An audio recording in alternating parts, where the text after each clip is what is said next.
The rejection letter arrived on a Tuesday morning, crisp white paper that might as well have been a death sentence. Chelsea Swan stared at the Columbia Teachers College letterhead through the kitchen window of her studio apartment. Watching raindrops blur the words she'd already memorized, "We regret to inform you that your application for graduate studies in special education has not been accepted." She'd been so close. 4 years of undergraduate work, countless volunteer hours, stellar recommendations, all crumbling because of one failed statistics course that tanked her GPA. At 23, Chelsea felt like she was watching her dreams dissolve in real time. But sometimes the universe has other plans. Sometimes the path we're meant to take finds us when we're not even looking. Before we jump back in, tell us where you're tuning in from, and if this story touches you, make sure you're subscribed, because tomorrow I've saved something extra special for you. Chelsea crumpled the letter and tossed it toward the overflowing trash can, missing by several inches. Her phone buzzed against the cluttered counter, probably her mother calling to ask about graduate school updates she wasn't ready to share. Instead, she saw an unknown number with a local area code. "Hello?" She answered, slumping into her only decent chair. "Is this Chelsea Swan, the one who posted on Caregiver Connect about child tutoring?" The voice belonged to an older woman. Refined but strained with exhaustion, Chelsea straightened. She'd almost forgotten about that profile she'd hastily created 3 weeks ago, when her student loan payments loomed and her barista job wasn't cutting it. "Yes, that's me. My name is Margaret Hartwell. I found your listing and I'm quite desperate, to be honest. My grandson needs help with his learning, and we've tried everything, everyone.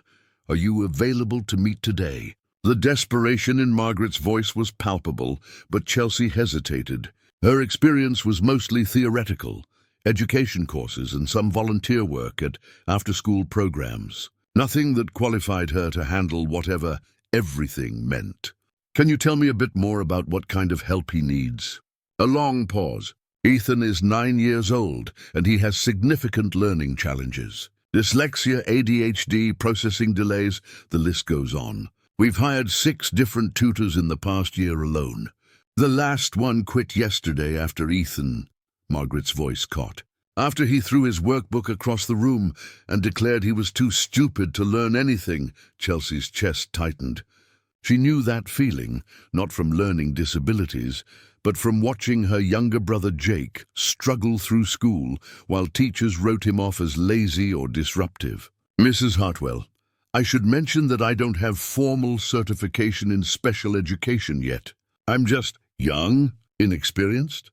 Margaret interrupted, but her tone wasn't dismissive. "Frankly, dear, the so-called experts haven't been much help. Ethan needs someone who won't give up on him. Your profile mentioned patience and creativity. That might be exactly what we need." 2 hours later, Chelsea stood outside a sprawling colonial house in Brookfield Heights, the kind of neighborhood where her beat-up Honda looked painfully out of place among the BMWs and Teslas. She'd changed into her one professional outfit, a navy blazer that still bore the faint scent of coffee from her morning shift. Margaret Hartwell answered the door, and Chelsea was struck by how different she looked from her mental image. Instead of the stern matriarch she'd expected, she found a woman in her early 60s with kind eyes and graying auburn hair pulled back in a loose bun. Her clothes were expensive but rumpled, as if she'd been up all night. "Chelsea, thank you for coming on such short notice." Margaret's handshake was firm but trembling slightly. "Please come in. I should warn you, the house is a bit chaotic right now." That was an understatement. The pristine exterior gave way to a living room that looked like an educational supply store had exploded. Workbooks scattered across the coffee table, flashcards littering the floor, and what appeared to be the remnants of a science project dripping slowly from the mantelpiece onto the Persian rug below. "Ethan," Margaret called up the sweeping staircase. "Our visitor is here." Heavy footsteps thundered overhead, followed by a door slamming so hard the crystal chandelier tinkled. Margaret closed her eyes briefly. "He's been in his room since the incident yesterday. His parents, my daughter Sarah and her husband David, they're at their wits' end. They both work demanding jobs in the city, and they've spent thousands on specialists, private schools, tutors. She gestured helplessly at the chaos. Nothing seems to work. Chelsea picked up a workbook from the sofa, its pages marked with eraser burns and frustrated scribbles.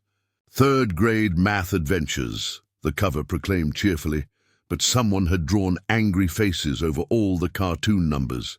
Has anyone tried working with Ethan to find out how he learns best? Oh, we've done comprehensive assessments, cognitive evaluations, learning style inventories, the works. Margaret sank into an armchair, suddenly looking every one of her 63 years. The results were extensive. Severe dyslexia, attention deficit disorder, auditory processing delays, visual spatial challenges. The neuropsychologist said he has the intelligence, but his brain just processes information differently. And the tutors? Margaret's laugh was bitter. They come armed with credentials and structured lesson plans. Flashcards, worksheets, repetition drills. When Ethan doesn't respond the way their textbooks say he should, they get frustrated. Some blame his attitude. Others suggest medication adjustments. The last one recommended we consider a residential school for children with severe behavioral issues. She spat the words like they tasted bad. Chelsea felt a familiar fire kindle in her chest, the same protective anger she'd felt watching Jake get labeled as a problem child when he was really just a kinesthetic learner trapped in a desk all day. The upstairs hallway was lined with family photos, vacation shots, school pictures, holiday gatherings. In the earlier photos, a gap-toothed boy with unruly dark hair grinned at the camera with uninhibited joy. As the pictures progressed chronologically, that joy gradually faded, replaced by forced smiles, and in the most recent shots, barely concealed anxiety. Chelsea paused outside the door at the end of the hall. No nameplate or decorations, just solid oak and the sound of muffled activity within. She knocked gently. "Go away." The voice was high and fierce, carrying the particular brand of fury that comes from deep hurt. "Hi, Ethan. My name is Chelsea. Your grandma invited me over to meet you. I don't want to meet you. I don't want another stupid tutor." Something heavy hit the door from the inside, probably a shoe. Chelsea settled down cross-legged on the hallway carpet, her back against the wall opposite his door. "That's okay. I don't really want to be a tutor anyway." Silence. Then suspiciously, "What?" "I wanted to be a teacher, but I failed statistics in college. Twice, actually. So now I'm a barista who makes terrible coffee and lives in an apartment where the neighbors upstairs sound like they're training elephants to tap dance." A small sound that might have been a laugh. "Really? Really? This morning I tried to make scrambled eggs and somehow set off the smoke alarm. My cat judged me so hard she relocated to the fire escape." "You have a cat?" "Stella. She's orange and has opinions about everything, especially my cooking." Chelsea pulled out her phone and found a photo of Stella sprawled dramatically across her laptop keyboard. "She also thinks she's a writer." The door creaked open just wide enough for one brown eye to peer out. "Can I see?" Chelsea held up the photo. The eye disappeared, and after a moment of internal debate, the door opened wider to reveal a slight 9-year-old with Margaret's dark hair sticking up in all directions. His room behind him looked like a pillow fort had collided with a Lego metropolis. "She's fat," Ethan observed. "She prefers fluffy, and she has excellent taste in hiding spots." Chelsea gestured at his fort construction. "Speaking of which, this is impressive. Is that a multi-level defense system?" Ethan's wariness flickered with pride. "It's got 3 escape routes and a secret supply cache. And before you ask, no, I'm not coming out to do math worksheets or read stupid books about dogs named Spot." "Good, because I was hoping you could show me how the ventilation system works. This kind of engineering is way more interesting than anything they teach in school." For the first time since arriving, Chelsea saw a glimmer of the curious boy from the early photographs. Preparing and narrating this story took us a lot of time, so if you are enjoying it, subscribe to our channel. It means a lot to us. Now back to the story. Ethan's room was a masterpiece of organized chaos. What Chelsea had initially mistaken for mere fort building revealed itself as something far more sophisticated. The pillow and blanket structure wasn't random, it was architectural. Tubes constructed from wrapping paper rolls created an air circulation system, while strategically placed mirrors reflected light throughout the interior passages. "This is incredible," Chelsea said, genuinely amazed as she crawled into the main chamber. "You designed this whole ventilation network yourself?" Ethan's defensive posture softened slightly. "The grown-ups always say it's messy and I should clean up. But it works, see?" He demonstrated how pulling one string triggered a chain reaction that opened multiple flaps. "Hot air rises through here, cool air comes in through there. And this part," he pointed to a complex series of cardboard tubes, "filters out the bad smells from when Grandma burns dinner." Chelsea laughed, noticing the detailed blueprints taped to his wall, hand-drawn schematics, complete with measurements and airflow arrows. "Ethan, this is engineering. Real engineering. How did you figure out the physics?" "Physics?"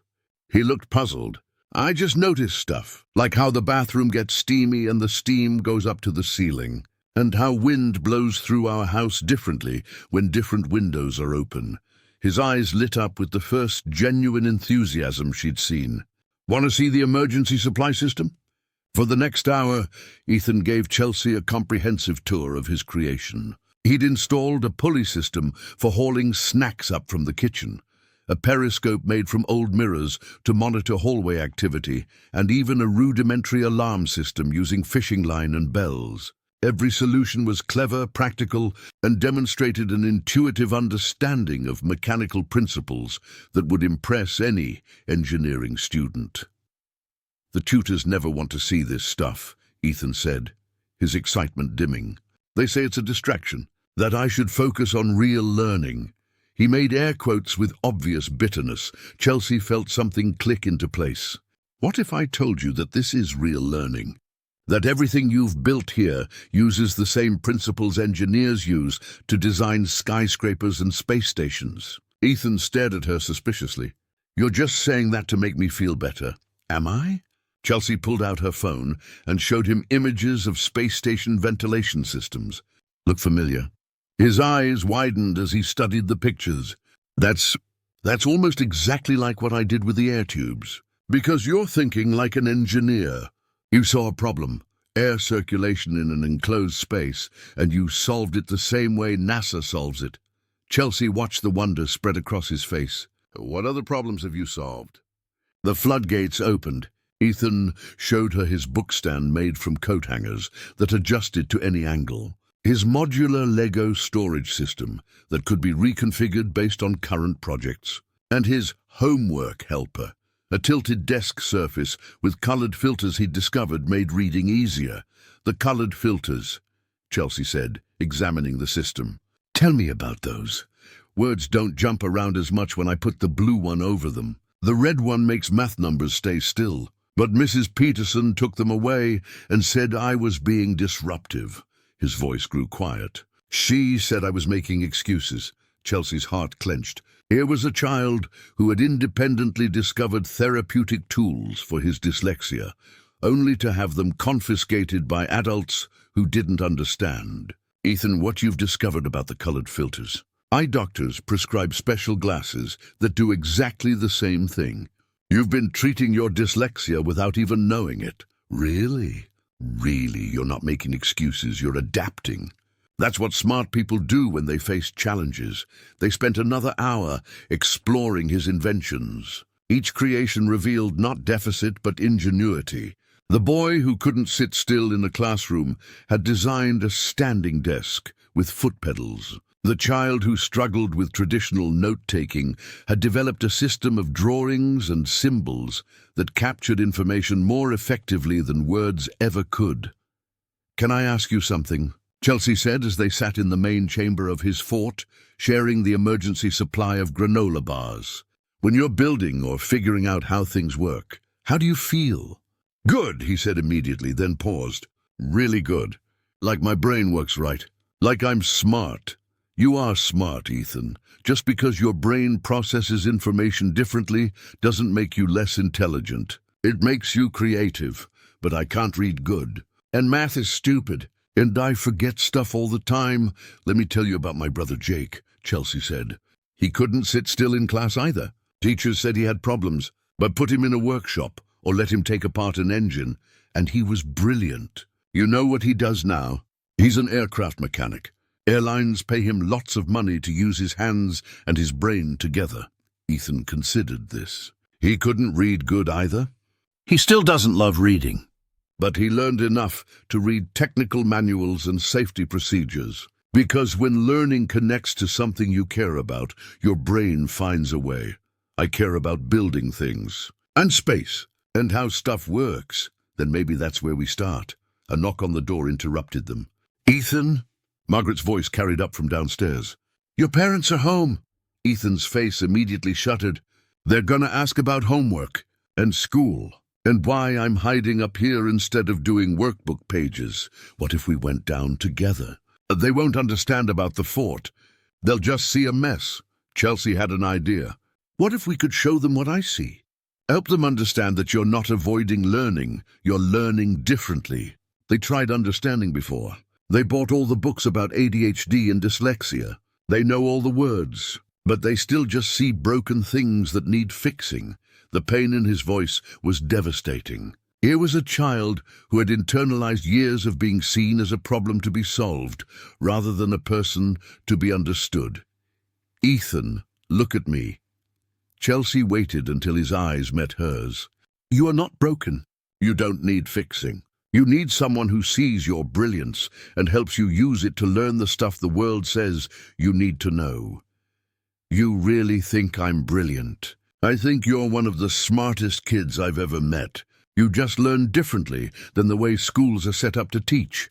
Footsteps on the stairs interrupted them. Ethan? A woman's voice, tired but gentle. Grandma said you have a visitor. That's my mom, Ethan whispered. She's going to be upset about the fort. Maybe she'll surprise you.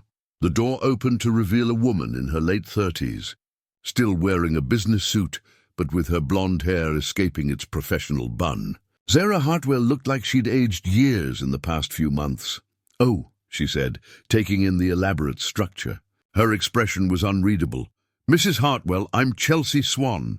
Chelsea crawled out of the fort and extended her hand. Your son has been showing me some remarkable engineering work. Engineering? Sarah's eyebrows rose. This looks like a mess, I know. Ethan's voice was small, defeated, but Sarah was studying the construction more closely, noticing the deliberate design, the functional elements. Ethan, honey, this is actually quite sophisticated. How did you figure out the ventilation system? Ethan looked up cautiously. You're not mad? Mad? Sweetie, I'm impressed. And maybe a little worried about how we're going to explain this to your father when he sees what you've done to the guest room furniture. For the first time in what was probably months, mother and son shared a genuine laugh as Sarah examined her son's creation with new eyes. Chelsea realized they'd just taken the first crucial step. The awakening wasn't just Ethan's, it was his family's too. They were beginning to see not what was wrong with him, but what was remarkable about the way his mind worked. The real journey was just beginning. The family meeting took place 3 days later in the Hartwells' formal dining room, a space that felt more like a boardroom than a home. David Hartwell sat at the head of the mahogany table, still in his investment banker uniform of navy suit and red tie, checking his phone between glances at a thick folder of Ethan's educational assessments. Sarah had positioned herself strategically between her husband and son, while Margaret poured coffee from an ornate silver service that seemed designed to intimidate. Chelsea arrived with a worn messenger bag and a cardboard box that rattled mysteriously when she set it down. She'd spent the past 2 days researching, planning, and gathering materials, driven by a conviction that surprised her with its intensity. Before we begin, David said without preamble, I want to establish some ground rules. We've invested over $40,000 in Ethan's education this year alone. Specialized schools, tutors, therapy sessions, assessments. We need measurable results, not more creative experiments. Ethan slumped lower in his chair, picking at the tablecloth's embroidered edge. The confident engineer from his fort had vanished, replaced by a small boy who looked like he was facing a tribunal. "I understand your frustration, Mr. Hartwell," Chelsea said calmly. "But before we talk about results, can we talk about what success looks like for Ethan?" "Success?" David's laugh was sharp. "Success is reading at grade level. Success is completing homework without tantrums. Success is sitting still long enough to learn something. Success is preparing him for a world that won't make accommodations for his differences. What if success is helping him discover he's capable of amazing things?" Chelsea countered. "What if it's teaching him that his brain isn't broken? It just works differently?" "Ms. Swan," David's voice carried the patient condescension he'd perfected in countless business meetings. "We appreciate your enthusiasm, but we've heard this before. Every specialist, every tutor, starts with the same hopeful rhetoric about different learning styles and unique gifts. Then reality sets in. Ethan still can't read a simple paragraph. He still can't sit through a math lesson. David's composure cracked slightly. He still thinks he's stupid. The word hung in the air like a physical blow. Ethan flinched, his small hands curling into fists. "He's not stupid," Chelsea said firmly. "He's brilliant. And I can prove it." She opened her cardboard box and pulled out a complex contraption made from PVC pipes, mirrors, and string. "Ethan, can you tell your parents what this is?" Ethan glanced up cautiously. It's a periscope system, like the one in my fort, but bigger. And what does it do? It lets you see around corners without being seen. The mirrors redirect light at 45-degree angles, so you can observe from a hidden position." His explanation grew more confident as he spoke. "This one has multiple viewing angles and an adjustable focus system." David frowned. "I don't see how building toys relates to—" "This isn't a toy, Mr. Hartwell. This is applied physics and engineering." Ethan designed the original version himself, calculating angles and understanding light refraction principles that most kids don't encounter until high school. Chelsea turned to Ethan. "Can you show them how you figured out the mirror angles?" Ethan hesitated, then picked up a pencil and began sketching on the back of a napkin. His drawing showed light rays bouncing between mirrors, with angle measurements and notes about optimal positioning. The sketch was detailed, accurate, and demonstrated a sophisticated understanding of optical principles. Sarah leaned forward, studying her son's work. "Ethan, when did you learn about angle calculations?" "I didn't learn it," he said quietly. "I just figured it out. Light bounces predictably. If you know where it's coming from and where you want it to go, you can figure out where to put the mirror." "That's trigonometry," Margaret said softly. "Basic optical engineering." David stared at the sketch, then at his son as if seeing him for the first time. "You did this yourself?"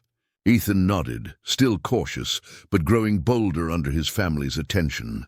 "Want to see the improved version I'm designing? It has interchangeable mirror arrays for different tactical applications." Tactical applications? David's businessman facade was slipping, replaced by genuine curiosity. "Well, if you're in your room and want to see if Mom's coming upstairs without opening the door, or if you want to watch what's happening in the backyard from the front window. Stuff like that."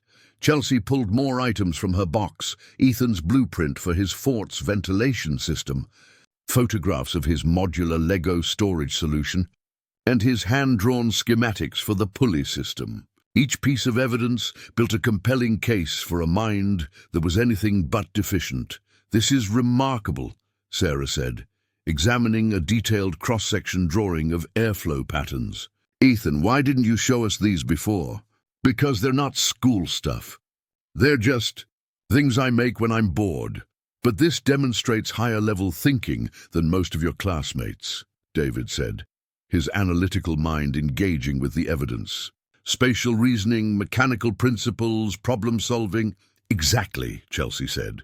"Ethan's brain is wired for three-dimensional thinking, hands-on learning, and creative problem-solving. Traditional classroom methods, sitting still, memorizing facts, processing abstract symbols. Those work against his natural strengths. She pulled out a final item, a simple wooden alphabet block painted bright blue. "Ethan, can you read this letter?" He glanced at it and grimaced. "It's B or D. They look the same to me. Now try this." Chelsea handed him a piece of sandpaper cut in the shape of the letter B. "Close your eyes and trace it with your finger." Ethan ran his finger along the sandpaper letter, feeling the rough texture define the shape. "B, it's definitely B. The bumps face right. Open your eyes and look at the wooden block again. Still B. I can remember the feeling." Wonder crept into his voice. "It stays still now instead of flipping around." David leaned back in his chair, his expression shifting from skepticism to something approaching amazement. "How is that possible?" "Ethan's brain processes tactile information more effectively than visual information alone," Chelsea explained. "When he can feel letters, they become concrete rather than abstract. His dyslexia makes traditional reading difficult, but it doesn't affect his ability to understand concepts when they're presented in ways that match his learning style." Margaret set down her coffee cup with a quiet clink. "All this time, we've been trying to fix what we thought was broken, when we should have been working with how his mind actually functions. But how do we translate this into academic success?" David asked, his business mind seeking practical applications. "His teachers won't let him build periscopes instead of doing math worksheets. We don't replace academics. We use his strengths to access them," Chelsea said. "Math through building projects, reading through topics he cares about, science through hands-on experiments, history through creating models and timelines he can touch and manipulate." She turned to Ethan. "What do you think? Are you willing to try learning this way? It won't always be easy, and you'll still need to master skills that don't come naturally. But we'll use your engineering brain to get there." Ethan looked around the table at his family's faces, his mother's hopeful expression, his grandmother's encouraging nod, even his father's grudging interest. For the first time in months, he wasn't the problem to be solved. "Can we still work in my fort?" "Absolutely. In fact, your fort might be the perfect learning laboratory." "Okay," Ethan said, sitting up straighter. "Let's try it." David closed the folder of assessments that had defined his son's limitations for so long. "What do you need from us?" Chelsea smiled. "Trust, patience, and a commitment to seeing Ethan as capable instead of deficient." "Done," Sarah said immediately. David nodded slowly. "I'll admit this is outside my comfort zone. But if there's a chance..." He looked at his son with new eyes. "What's our timeline?" "Learning isn't linear," Chelsea said. "But I believe we'll see meaningful progress within a month. Real breakthrough moments that will surprise all of us, including Ethan." As the meeting concluded and the family began discussing practical arrangements, Chelsea felt the weight of what she'd just committed to.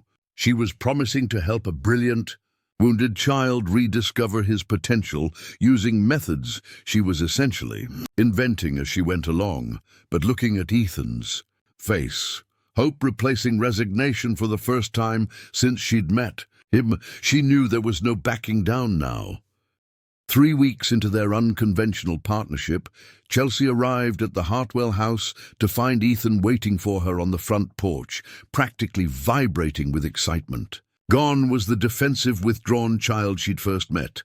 In his place stood a boy with dirt under his fingernails, grass stains on his jeans, and eyes bright with discovery.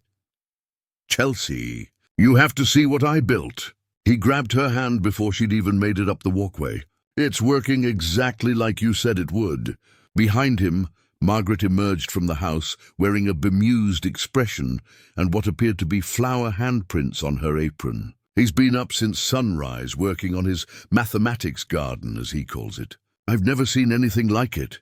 Chelsea followed Ethan around to the backyard, where her breath caught. What had been a simple lawn 3 weeks ago was now transformed into an elaborate outdoor laboratory. Wooden measuring sticks marked precise intervals across the grass. Strings stretched between stakes created geometric patterns. A series of ramps built from scrap lumber led to containers filled with different materials. Look. Ethan pointed to a notebook lying open on a makeshift table constructed from sawhorses and plywood. I've been measuring how far different balls roll down different angles, and I've figured out patterns. Chelsea examined his data collection. Hand-drawn charts showed the relationship between ramp angle and distance traveled, with observations noted in his own phonetic spelling. Staper angles situn farther rolls, but only to a point. After 45 degrees, to steep and bell bounces to much. Ethan, this is incredible. You've independently discovered projectile motion principles. Is that what it's called? His face lit up.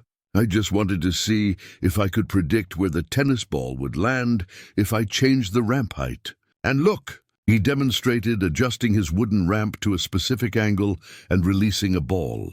It rolled down and landed in a bucket positioned exactly where his calculations had predicted. Mathematics in action, Chelsea said, genuinely amazed. 3 weeks ago, Ethan had insisted he hated math and was terrible at it. Now he was conducting physics experiments and creating his own data sets. The best part is I can feel the math happening, he explained, running his hands along the ramp surface. When I change this angle, I can physically sense how it affects the ball's path. It's not just numbers on paper anymore.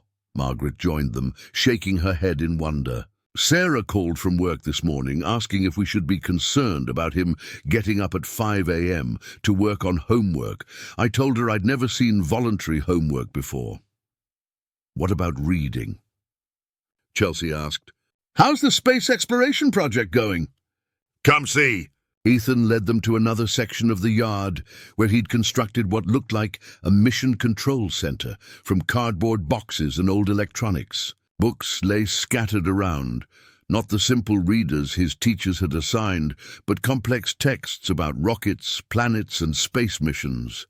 I'm designing a Mars colony, he announced proudly, but I needed to know about atmospheric pressure and gravity differences and stuff, so I had to learn to read these.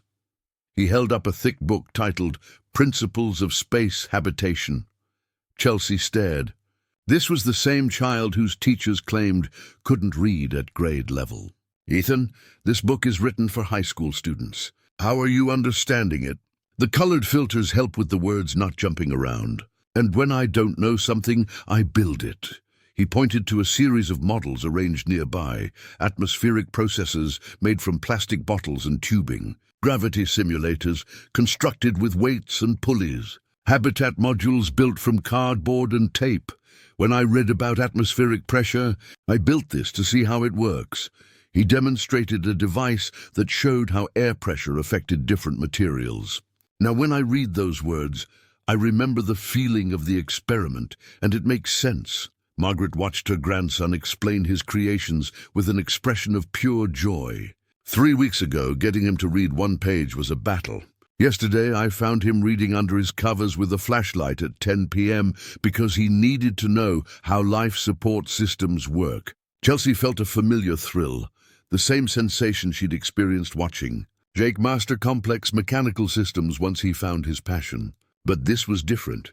She was witnessing Ethan's transformation, helping create the conditions that allowed his brilliance to emerge. Show her the timeline project, Margaret suggested.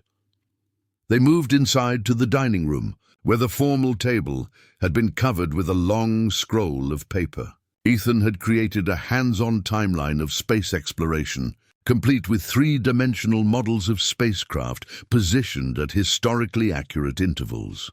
Regular timelines are just dates and words, Ethan explained, running his hands along the scroll. But I can remember stuff better when I can. Touch it and see how one thing led to another. He picked up a model of Sputnik 1. This little guy started everything in 1957. Then the space race got really intense. His enthusiasm was infectious as he walked them through decades of space history, each event represented by a model he'd researched and built himself. But what struck Chelsea most was the sophisticated understanding he'd developed of cause and effect. technological progression, and historical context. Ethan, you realize you've taught yourself more history in 3 weeks than most kids learn in a semester. I have? He looked surprised. It doesn't feel like learning. It just feels like figuring stuff out. That afternoon, they tackled writing, traditionally Ethan's biggest struggle.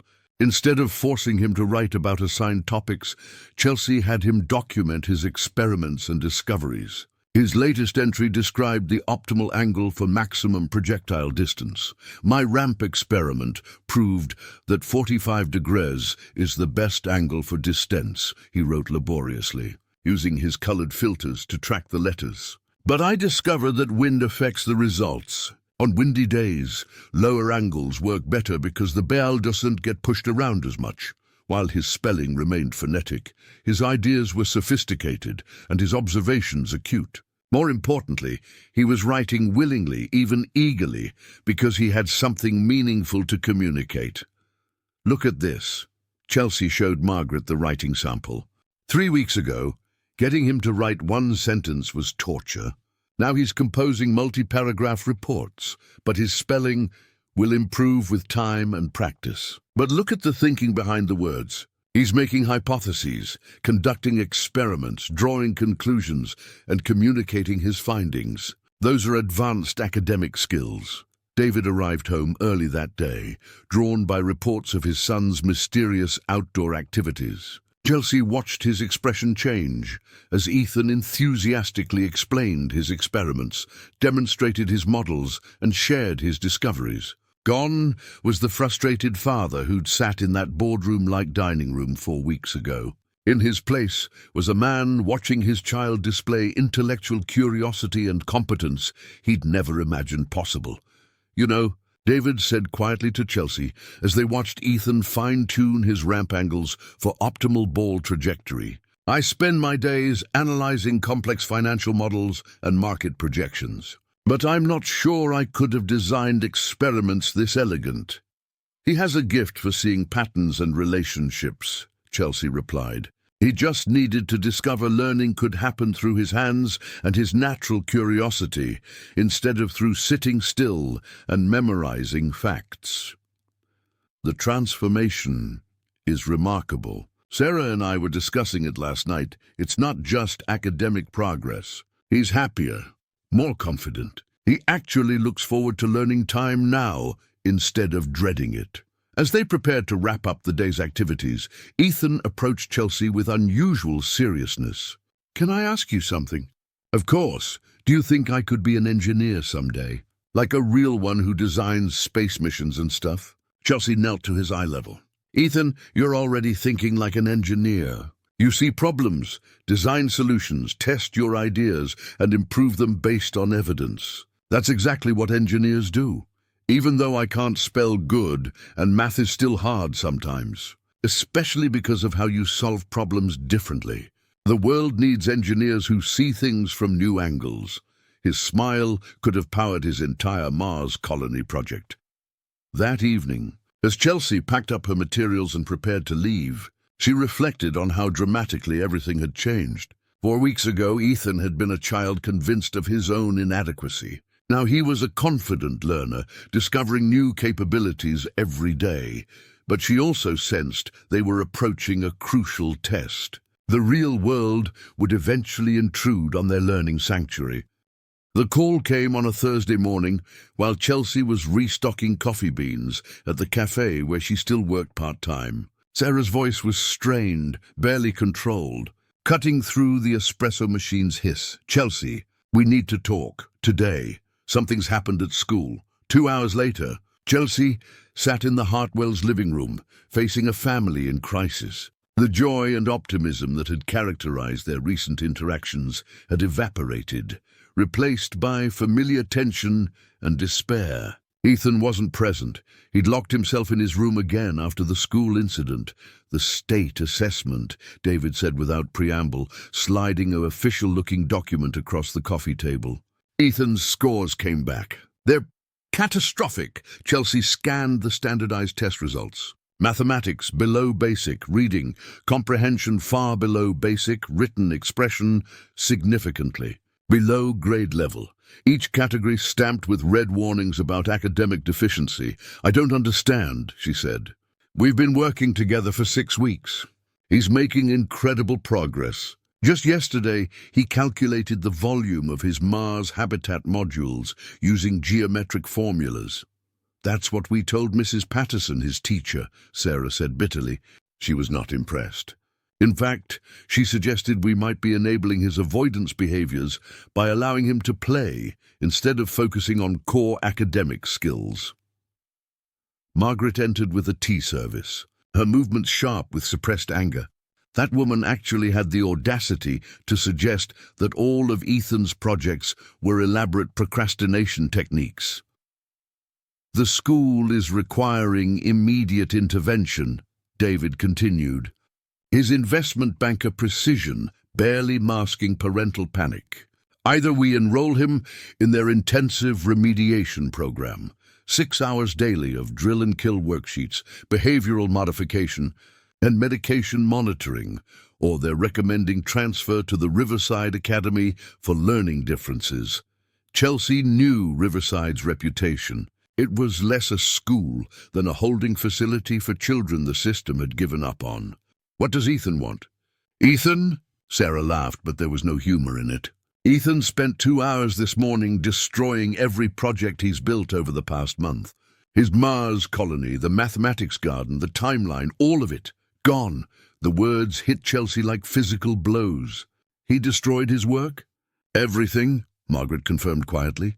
"When I tried to stop him, he screamed that none of it mattered because he was still stupid, still broken, still a failure who couldn't pass a simple test." Chelsea felt her own confidence crumbling. 6 weeks of patient work, of watching Ethan blossom into a curious, capable learner, and one standardized assessment had destroyed it all. "Can I see him?" "He won't talk to anyone," Sarah said. "He says you lied to him, made him believe he was smart, when really he's just a dumb kid who plays with toys instead of learning real things." The accusation stung because Chelsea wondered if there was truth in it. Had she been naive to think that hands-on learning and project-based exploration could overcome decades of educational tradition? Had she failed Ethan by not preparing him for the rigid assessment world he'd inevitably face? "The school board meets next Tuesday," David said. "They want our decision by then. Intensive remediation or alternative placement. Those are our options. What about what we've been doing? The progress he's made?" "Progress?" David's voice cracked.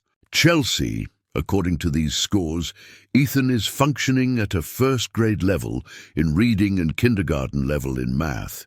Whatever progress we thought we saw, it doesn't translate to measurable academic achievement." Margaret set down her teacup with unnecessary force. "I'm going to say something that might upset everyone in this room. Those test scores are measuring the wrong things." "Mother," Sarah began. "No, let me finish. I've been watching that boy for 6 weeks discover his own brilliance. I've seen him read college-level texts about space exploration, conduct sophisticated physics experiments, and create historical timelines that demonstrate deeper understanding than anything I learned in school. But none of that matters to a bubble sheet that asks him to identify the main idea in a paragraph about a boy and his dog." Chelsea felt a flicker of her old conviction. Mrs. Hartwell is right.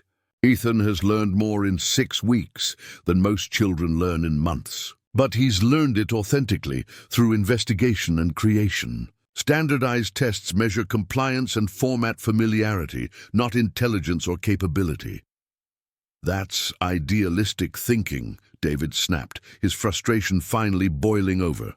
"The real world operates on standardized measures. College admissions, job applications, professional certifications, they all require the ability to perform on conventional assessments. We can't change the entire educational system to accommodate one child's learning differences, but we can teach him to navigate that system while preserving his natural gifts," Chelsea argued. "What if we spent the next month preparing him for the test format while continuing his project-based learning?" "A month?" Sarah looked incredulous. "You think a month can overcome years of academic deficiency?" I think a month might be enough to show him that he can succeed in traditional formats without abandoning what makes him unique. The room fell silent, except for the grandfather clock's persistent ticking. Finally, Sarah spoke. The school won't wait a month. They want him in remediation Monday morning. Then we withdraw him temporarily, Chelsea said impulsively. Homeschool him for the remainder of the semester. Give me time to prove that we can bridge the gap between his learning style and their requirements. David stared at her. You're asking us to remove our son from school based on 6 weeks of unproven methods and your belief that you can succeed where trained professionals have failed. I'm asking you to give your son the chance to prove himself on his own terms before you surrender him to a system that's already labeled him a failure.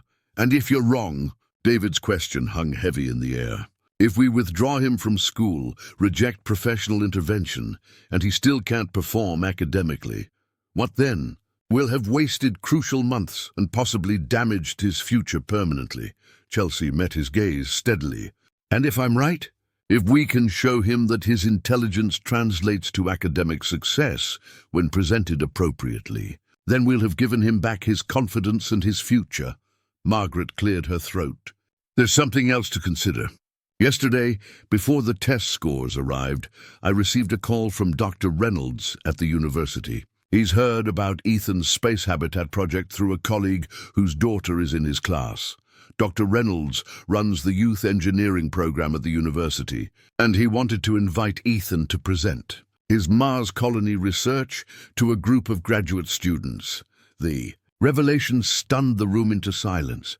University professor wants our 9-year-old to present research to graduate students, Sarah asked weakly. He said Ethan's approach to the atmospheric pressure problem was more creative than solutions he'd seen from undergraduate students. Margaret continued. But I suppose none of that matters if he can't fill in the correct bubble on a reading comprehension test. David buried his face in his hands. This is impossible. How can a child be brilliant enough to impress university professors but unable to pass a third-grade assessment? Because intelligence isn't singular, Chelsea said gently. Because creativity and critical thinking don't always translate to test-taking skills. Because Ethan's mind works in 3 dimensions, but standardized tests are relentlessly 2-dimensional.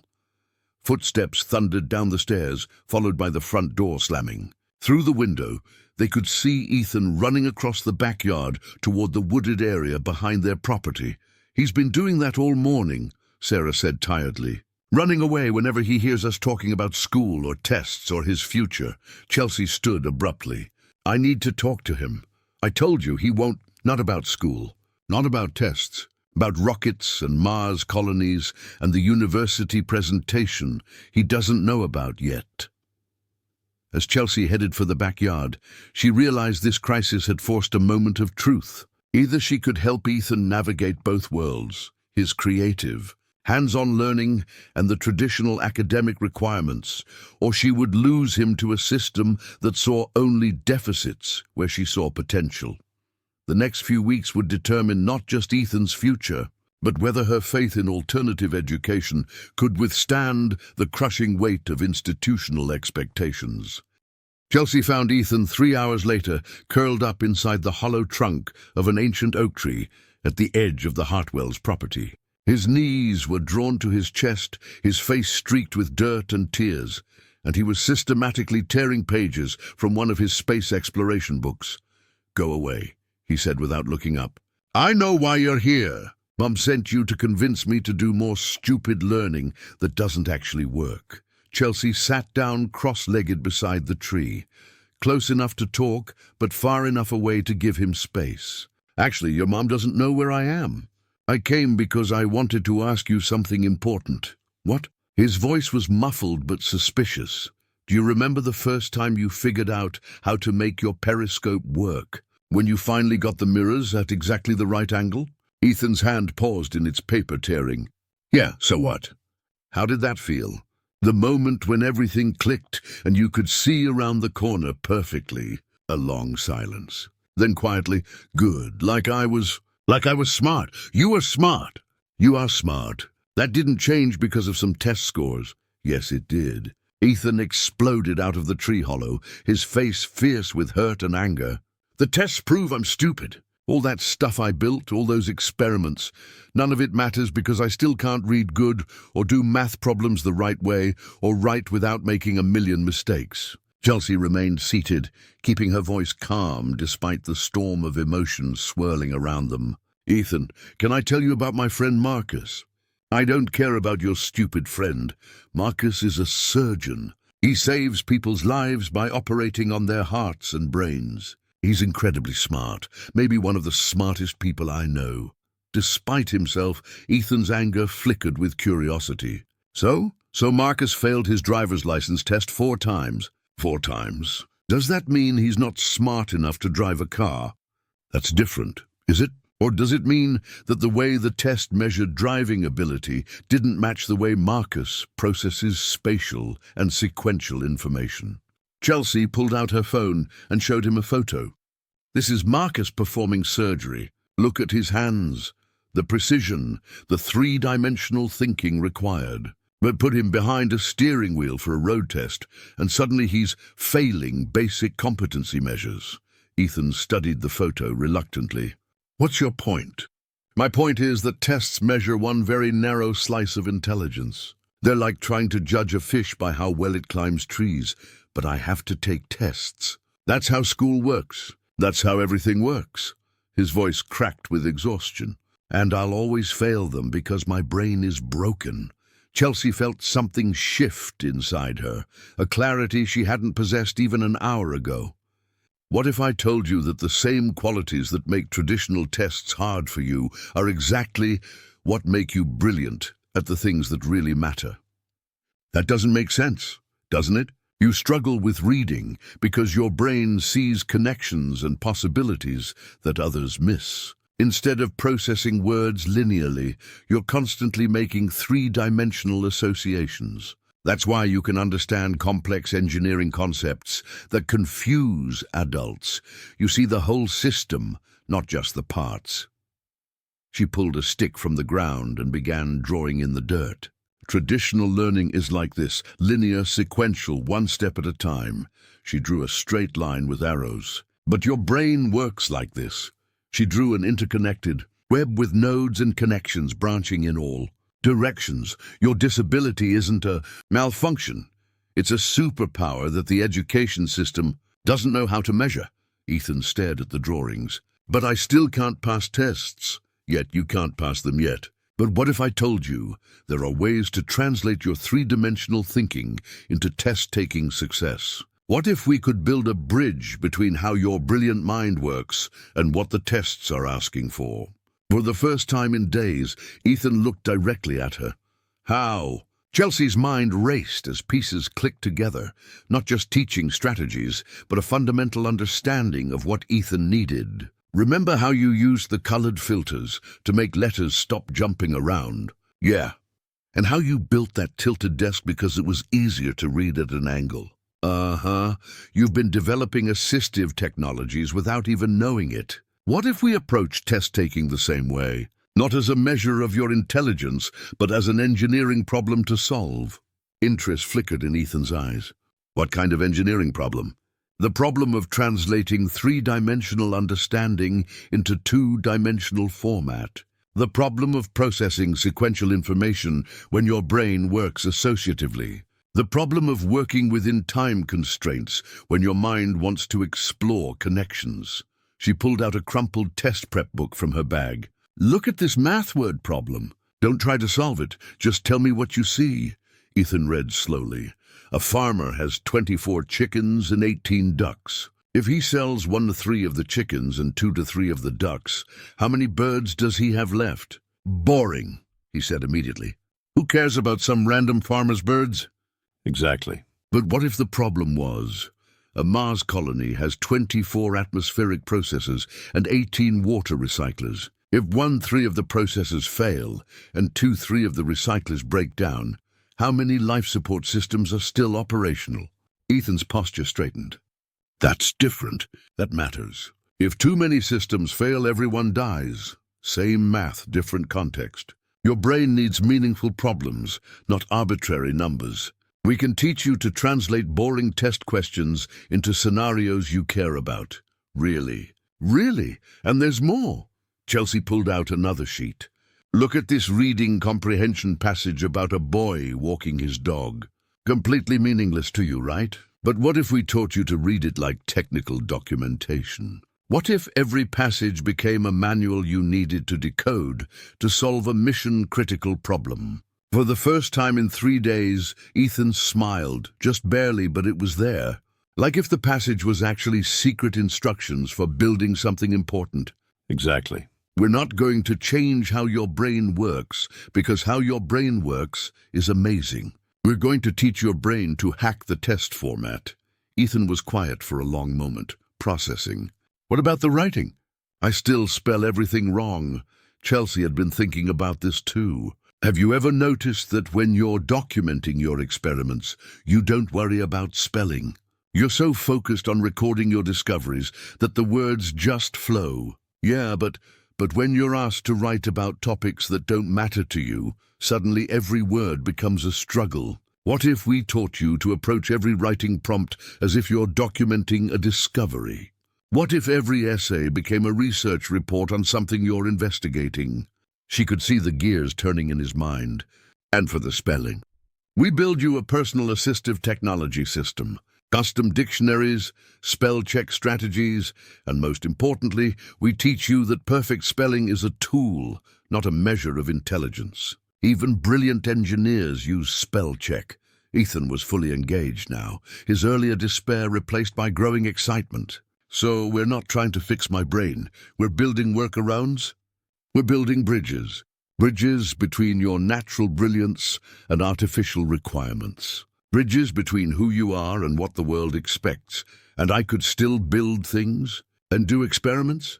Ethan, the university professor who wants you to present your Mars research to graduate students. He doesn't care about your test scores. He cares about your innovative thinking and problem-solving abilities. Ethan's eyes went wide. A university professor wants me to present research. Dr. Reynolds from the engineering department. He says your approach to atmospheric pressure problems is more creative than what he sees from college students. For the first time since the test scores arrived, Ethan looked like himself again. Really, really. So here's my question. Are you willing to learn test-taking strategies if it means you get to keep being the brilliant engineer and scientist you already are? Ethan nodded slowly, then with growing conviction. Yes, but Chelsea? Yeah? Can we start by figuring out how to make that farmer's chicken problem actually matter? Because if we're going to hack the system, we might as well do it right. Chelsea laughed, the first genuine laugh she'd had in days. Deal. Let's go tell your parents we've got a new plan. As they walked back toward the house, Chelsea realized that the crisis had led to something she hadn't expected, not just a solution to Ethan's testing challenges, but a fundamental understanding of how to honor his neurodivergent brilliance while teaching him to navigate a neurotypical world. 6 weeks later, Chelsea stood at the back of the university's engineering lecture hall, watching Ethan Hartwell command the attention of 30 graduate students and faculty members. At barely 10 years old, he stood behind a podium designed for adults, his voice clear and confident as he explained his Mars colony atmospheric management system. The key breakthrough came when I realized that traditional life support systems assume Earth-normal conditions, Ethan said, clicking to his next slide, a detailed schematic he'd created himself. But Mars has 95% carbon dioxide atmosphere and only 0.3% oxygen. So instead of trying to replicate Earth conditions, I designed a cascading filtration system that works with Martian atmospheric composition. Dr. Reynolds, sitting in the front row, leaned forward with obvious fascination. Several graduate students were taking notes, and one raised her hand. Ethan, how did you calculate the energy requirements for your CO2 conversion process? Without hesitation, Ethan walked to the whiteboard and began sketching equations. I used the molecular weight differences and thermodynamic principles. See, if you break down CO2 into carbon and oxygen using electrolysis powered by solar arrays, you get breathable oxygen plus carbon for building materials. It's like solving two problems with one system. Chelsea felt tears prick her eyes. This was the same child who 6 weeks ago had been convinced he was stupid, who destroyed his projects in despair, who'd hidden in a tree hollow, certain his dreams were impossible. The transformation hadn't been easy. Those 6 weeks had been filled with intense work, not just teaching Ethan test-taking strategies, but helping his entire family understand that academic accommodation wasn't lowering standards. It was removing barriers to his natural abilities. The most innovative aspect of Ethan's design, Dr. Reynolds addressed the room, is how he's approached life support, not as separate systems, but as an integrated ecosystem. This kind of systems thinking is exactly what we need for long-duration space missions. After the presentation, as graduate students surrounded Ethan with questions about his research process and mathematical models, Margaret approached Chelsea with undisguised pride. "Look at him," she whispered. 6 weeks ago, David was ready to enroll him in remedial education. Now university professors are calling him gifted. He was always gifted, Chelsea replied. We just had to teach the world how to recognize it. The real test, however, had come 2 weeks earlier, when Ethan retook the standardized assessments. But this time, everything was different. Instead of sitting in a sterile classroom filled with anxiety and fluorescent lighting, Ethan had been allowed to take the test in the school library with his accommodations, colored overlays for reading, frequent movement breaks and extended time. Most importantly, Chelsea had taught him her translation strategy. Every math word problem became a space mission scenario in his mind. Every reading passage became technical documentation he needed to decode. Every essay prompt became a research report on a topic he was investigating. The results came back yesterday, Sarah had called to tell Chelsea. I can barely believe them. Reading comprehension, proficient. Mathematics, advanced. Written expression, proficient with notable creative merit, the same child, the same brilliant mind, but finally assessed in a way that allowed his intelligence to shine through. Now, watching him field questions from doctoral candidates about atmospheric pressure ratios and energy conversion efficiency, Chelsea reflected on how much had changed, not just for Ethan, but for his entire family's understanding of what learning could look like. David had become Ethan's biggest advocate, attending school meetings armed with documentation of his son's capabilities and demanding appropriate challenges rather than remediation. Sarah had transformed their home into a launching pad for Ethan's curiosity, turning every room into a potential learning laboratory. But perhaps the most profound change was in Ethan himself. The defeated child who'd once declared himself too stupid to learn anything, now carried himself with quiet confidence, secure in the knowledge that his mind worked differently, and the different was powerful. Miss Swan, a voice interrupted Chelsea's reflections. She turned to find Dr. Reynolds approaching with a warm smile. I wanted to thank you for whatever you did to help Ethan reach this point. In 20 years of university teaching, I've rarely seen such innovative thinking from someone so young. I didn't do anything magical, Chelsea replied honestly. I just helped him discover that his brain works beautifully. It just works differently than traditional education assumes. Well, whatever you call it, the results speak for themselves. I've actually spoken with the university about developing a youth engineering program, specifically for students like Ethan, children whose intelligence expresses itself through hands-on creation and systems thinking rather than traditional academic formats. Chelsea's heart leaped. Really? We're calling it the Alternative Learning Pathways Program.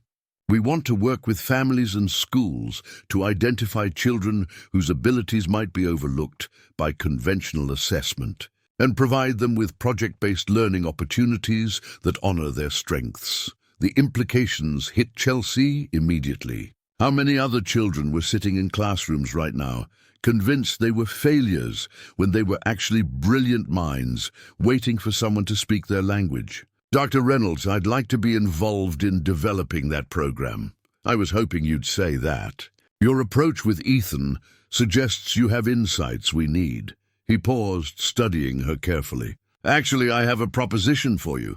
The university is looking for someone to coordinate the new program. Someone who understands both traditional education requirements and alternative learning styles. The position would involve working with children like Ethan, training educators, and developing new assessment methods. Chelsea stared at him, hardly believing what she was hearing. You're offering me a job? I'm offering you the chance to do for other children what you did for Ethan. Interested? Before she could answer, Ethan appeared at her elbow, his face flushed with excitement from his successful presentation. Chelsea, did you hear what Dr. Reynolds said about my carbon sequestration calculations? He thinks they could actually work on a real Mars mission. He paused, noticing the serious expressions on their faces. What are you guys talking about? Dr. Reynolds just offered me a position helping other kids who learn the way you do, Chelsea explained. Ethan's eyes widened. You mean kids who are smart but school makes them feel dumb? Exactly. That's awesome. You have to take it. Think about how many kids you could help discover they're actually brilliant. Later that evening, at the celebration dinner the Hartwells hosted in honor of Ethan's presentation, Chelsea found herself surrounded by a family transformed. The tension and desperation that had characterized her early visits were replaced by laughter, pride, and excited planning for Ethan's future. I have an announcement, she said during dessert, standing with a glass of sparkling cider. I've been offered a position at the university developing programs for children with alternative learning styles. The table erupted in congratulations and excitement, but it was Ethan's reaction that meant the most to her, the pure joy on his face at the thought of other children receiving the same understanding and support he'd found. Does this mean you won't work with me anymore? He asked with sudden concern. It means I'll work with you in a new way. You'll be one of my student researchers, helping design programs and test new approaches. Think of it as expanding our laboratory. David raised his glass. To Chelsea, who saw our son's potential when everyone else saw problems. To Ethan, Chelsea corrected, who taught me that intelligence comes in many forms, and that sometimes the most brilliant minds are the ones that don't fit conventional molds. As they toasted, Chelsea realized that what had started as a desperate phone call from an exhausted grandmother had become something much larger, a demonstration that with patience, creativity, and the courage to challenge assumptions, any child's potential could be unlocked. The transformation was complete. But in many ways, the real journey was just beginning. 2 years later, Chelsea stood in the entrance hall of the newly constructed Alternative Learning Center, watching buses arrive for the first day of what would become known as the Hartwell Model Educational Program. Children of all ages stepped off those buses, some bouncing with excitement, others clutching parents' hands nervously, all of them carrying the invisible weight of being told they were different in ways that didn't fit traditional classrooms. Among them was Maya Rodriguez, a 7-year-old whose mathematical genius expressed itself through dance and movement. There was Connor Williams, whose severe dyslexia masked a brilliant storytelling ability that emerged when he could narrate rather than write. And Zara Okafor, whose autism spectrum diagnosis had overshadowed her extraordinary pattern recognition abilities until her parents heard about Chelsea's program. Nervous? Asked Dr. Reynolds, joining Chelsea as she watched the children explore their new learning environment. Terrified, she admitted with a laugh. What if what worked with Ethan was just a fluke? What if we can't replicate it with 30 different children who each learn completely differently? Then we'll adapt, just like you taught Ethan to do. Dr. Reynolds gestured toward the center's innovative classrooms, spaces designed with movable walls, varied lighting options, tactile learning stations, and outdoor access. Besides, you're not doing this alone anymore.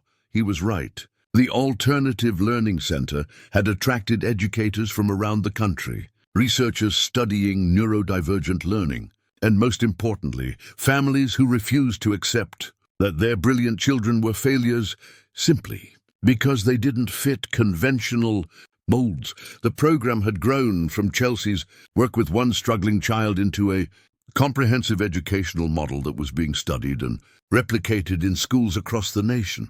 But the real validation came from the students themselves. Miss Chelsea, she turned to see Ethan Hartwell, now 12, and serving as a student mentor for the new arrivals. He'd grown taller, more confident, carrying himself with the easy assurance of someone who knew exactly where he belonged in the world. "The new kids are asking about the engineering lab," he said, practically vibrating with excitement.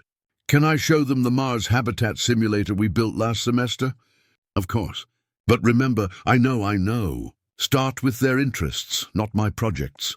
His grin showed he'd internalized the core philosophy that had transformed his own learning experience. "Maya wants to calculate the mathematical patterns in planetary orbits through choreography.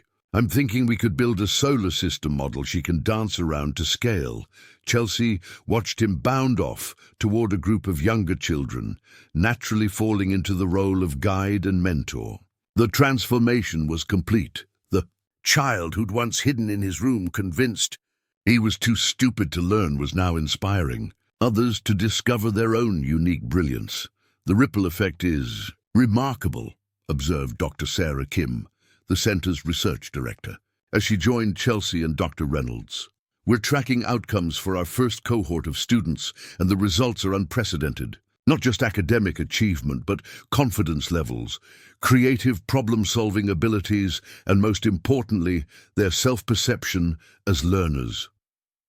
She pulled up data on her tablet. 93% of our students now score proficient or advanced on standardized assessments when given appropriate accommodations. But here's what's really exciting. 87% report that they love learning, compared to 12% when they entered our program. "The parents are telling even more compelling stories," added Jennifer Walsh, the family liaison coordinator. David Hartwell spoke at last month's school district meeting about his son's transformation. 3 other families in their district are now homeschooling using our model until their schools can implement similar programs. Chelsea felt a familiar swell of emotion, the same feeling she'd experienced watching Ethan present his research to university students. One child's success had become a movement, challenging fundamental assumptions about intelligence, learning, and human potential. "There's something else," Dr. Kim continued. "The MacArthur Foundation wants to discuss funding for a national expansion. They're calling it the most innovative approach to neurodivergent education they've seen in decades." Before Chelsea could respond, a commotion near the entrance caught their attention. Margaret Hartwell was arriving with a group of visitors, school superintendents and education officials from 5 different states who'd come to observe the program in action. "Chelsea, dear," Margaret called out, her voice carrying the same warmth that had welcomed Chelsea into the Hartwell home 3 years ago. "I brought some friends who are very interested in what you've accomplished here. This is it." Chelsea found herself surrounded by educators eager to understand how the alternative learning center had achieved such remarkable results. She reflected on the journey that had brought them all together. It had started with rejection, her own academic setback, and Ethan's educational struggles. But those failures had become the foundation for something far greater than either of them could have achieved through traditional paths. The afternoon flew by as Chelsea and her team demonstrated their teaching methods, shared student success stories, and outlined the research supporting their approach. But the real magic happened when the visiting educators met the students themselves. "Tell me about your project," one superintendent asked Maya, who was creating a 3-dimensional mathematical model through interpretive dance. "I'm showing how planetary motion follows mathematical patterns," Maya explained, her movements graceful and precise. "When I dance the equations, I can feel how gravity creates orbital stability. Look, this is Mercury's elliptical path, and this is how Jupiter's mass influences the asteroid belt." The superintendent watched in amazement as Maya transformed abstract mathematical concepts into fluid, beautiful movement. "How did you discover you could learn this way?" "Ms. Chelsea taught me that my body is part of my brain," Maya said matter-of-factly. "Some people think with just their heads, but I think with my whole self." Later, as the visitors prepared to leave, one of the superintendents approached Chelsea with obvious emotion. "Ms. Swan, I have a grandson who struggles with traditional learning. His parents have been told he needs intensive intervention, possibly medication, maybe placement in a special needs program. After seeing what you've accomplished here, I wonder, would you consider consulting with our district?" "We're always happy to share our methods," Chelsea replied. "But remember, this isn't about implementing a specific curriculum. It's about fundamentally changing how we see children who learn differently." As the day wound down and the buses departed, Chelsea found herself alone in her office, reviewing applications for the next semester. Hundreds of families from around the world had reached out, desperate for alternatives to educational systems that saw their children as problems to be fixed rather than minds to be celebrated. There was Marcus Thompson, whose ADHD had led to multiple school suspensions until his parents discovered his genius for mechanical engineering. There was Lily Chen, whose selective mutism masked extraordinary artistic abilities that emerged through digital media, and dozens of others, each carrying their own story of struggle and unrealized potential. Ethan knocked on her office door, interrupting her thoughts. "Ms. Chelsea? My mom wanted me to give you this." He handed her an envelope with her name, written in elegant script. Inside was a note from Sarah Hartwell. "Chelsea, you gave us back our son's future. More importantly, you gave him back his sense of himself as capable, brilliant, and valuable, exactly as he is. There aren't words to express what that means to a family. Thank you for seeing what others missed." But it was Ethan's own addition to the note that brought tears to Chelsea's eyes. "P.S. I'm going to be an aerospace engineer when I grow up. And then I'm going to teach other kids that being different makes you awesome, not broken. Just like you taught me." As Chelsea looked out her office window at the learning gardens where children were conducting experiments, building models, and discovering their own unique forms of brilliance, she realized that what had begun as a story about one struggling child had become something much larger, a testament to the power of believing in human potential even when it doesn't fit conventional expectations. The legacy wasn't just in the children who were thriving, or the families who'd been transformed, or even the educational revolution they were sparking across the country. The real legacy was in a simple but profound truth that Ethan Hartwell had taught her 3 years ago in his pillow fort. Intelligence doesn't have just one face. Brilliance doesn't follow just one path. And sometimes the most extraordinary minds are the ones the world tries. Hardest to convince are ordinary. Every child who walked through the doors of the Alternative Learning Center carried that legacy forward. Proof that when we change how we see children's differences, we change their entire future. Up next, you've got 2 more standout stories right on your screen. If this one hits the mark, you won't want to pass these up. Just click and check them out. And don't forget to like, subscribe, and turn on the notification bell so you don't miss any upload from us.